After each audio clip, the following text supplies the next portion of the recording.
Welcome back. I'm so glad you're here for the next chapter of the Writer's Toolkit. Today, we're exploring three more powerful literary devices that writers use to make their ideas more vivid, memorable, and engaging. Have you ever read a sentence that made you stop and think, wow, how did the author do that? How can a few simple words create such a powerful image, a perfect rhythm, or a surprise you never saw coming? Well, it's not magic. It's technique. Today, we're going to break down three amazing literary devices: the musical sound of alliteration, the clever twist of irony, and the dramatic punch of hyperbole. And don't go anywhere, because at the end, you'll get a chance to test your new skills with a fun challenge. First up, let's start with alliteration, which is a device that's all about making words, well, musical. So, what exactly is it? The definition is pretty simple, really. Alliteration is just when you repeat the same consonant sound at the very beginning of words that are right next to each other, or at least close by. And you already know the sound probably from tongue twisters you learned as a kid. Just listen to the rhythm here. The swift swan swam silently, or the all-time classic Peter Piper picked a peck of pickled peppers. That repeating sound creates this awesome musical flow that really makes the phrase stick in your head. But it's not just for fun and games. A true master like Shakespeare uses it to create incredible power. He opens Romeo and Juliet with this very famous line. This is where you can really hear the power of alliteration, that repeating F sound from fourth the fatal. It's not just there to sound cool.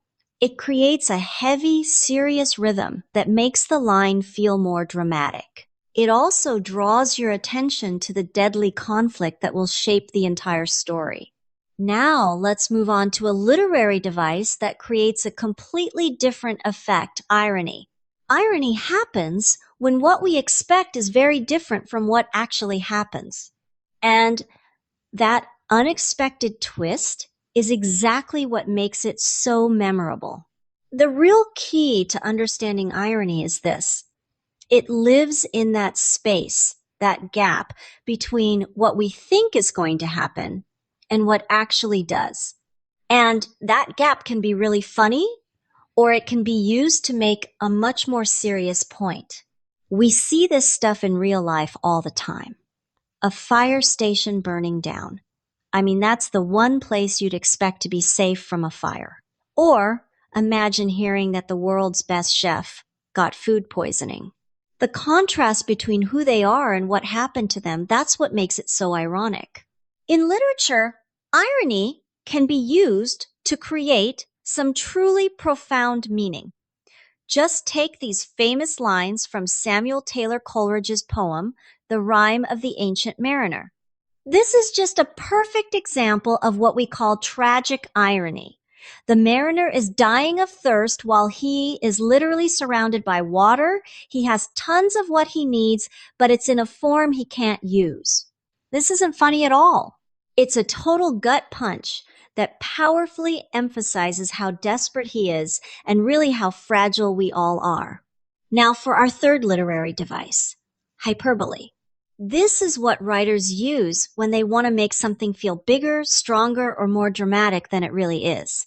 So the definition is super straightforward. Hyperbole is just a deliberate exaggeration. The absolute key here is that it's not supposed to be taken literally. It's all about creating emphasis and making a point. Oh, and we use this one constantly. When you say, I've told you 1,000,000 times, you don't actually mean you counted to 1,000,000. You're just emphasizing how frustrated you are. Same thing with he ran faster than the speed of light. It's just a really vivid way of saying, wow, that guy was fast. Now, let's see how it can be used to build a whole atmosphere. In To Kill a Mockingbird, Harper Lee uses hyperbole to paint this incredible picture of the town of Macon. Now, was there literally nothing to buy with no money? Well, no, of course not. But this exaggeration powerfully communicates the deep, oppressive slowness of that town.